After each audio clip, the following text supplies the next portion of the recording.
ഞാൻ റീഡിയിലേക്ക് സെന്റ് മേരീസിലാണ് പഠിച്ചത്. അപ്പോൾ തൃശ്ശൂര്. അപ്പോൾ അവിടെ നിന്ന് ഇങ്ങനെ ടൂർ കൊണ്ടുപോകല്ലോ നമ്മളെ കൊല്ലത്തിൽ. അപ്പോൾ അങ്ങനെ ഒരു ദിവസം കൊടൈക്കനാലാണ്. അപ്പോൾ ഞാനൊരു ഭീകര മോഹൻലാൽ ഭ്രാന്തിയായിരുന്നു. അപ്പോൾ മോഹൻലാലിൻ്റെ എല്ലാ സിനിമകളും കാണും.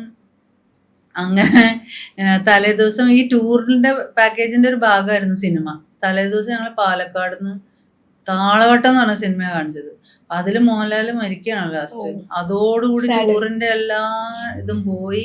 വിഷമിച്ച് ഞങ്ങൾ 5-6 മോഹൻലാൽ ഫാൻസ് ഏറ്റവും ബാക്കിലെ സീറ്റിൽ പോയിട്ട് ഇങ്ങനെ ഡിപ്രഷൻ അടിച്ചിരിക്കുകയാണ്, വരണ്ടായിരുന്നു എന്നൊക്കെ പറഞ്ഞിട്ട്. അങ്ങനെ കൊടൈക്കനാൽ ഇങ്ങനെ പോകുമ്പോൾ ഞാനിങ്ങനെ ഒരു മൈതാനം പോലത്തെ ഒരു സ്ഥലമുണ്ട്, അവിടെ എത്തിയിട്ട് ഞാൻ ഇങ്ങനെ പുറത്തേക്ക് ഇങ്ങനെ നോക്കിയിരുന്നപ്പോണ്ട് കുതിരപ്പുറത്ത് മോഹൻലാൽ ഇങ്ങനെ വരികയാണ്. അപ്പോഴത്തേക്ക് ഞാൻ പറഞ്ഞു വണ്ടി നിർത്ത് പറഞ്ഞിട്ട്.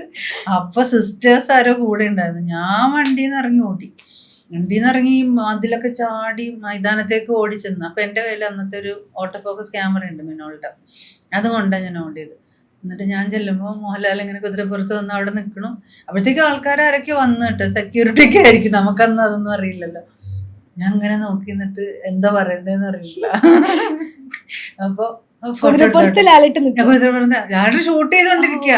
അപ്പൊ ആ ഡ്രസ്സാണ്, ഒരു ജാക്കറ്റ് ഒക്കെയാണ് എൻ്റെ ഓർമ്മയില്, ഒരു ജുബ്ബ പോലെ ഇട്ടിട്ട് അതിന്റെ മുകളിൽ ഒരു ഹാഫ് കോട്ട് പോലത്തെ അങ്ങനെ ഇട്ടിരിക്കുകയാണ്.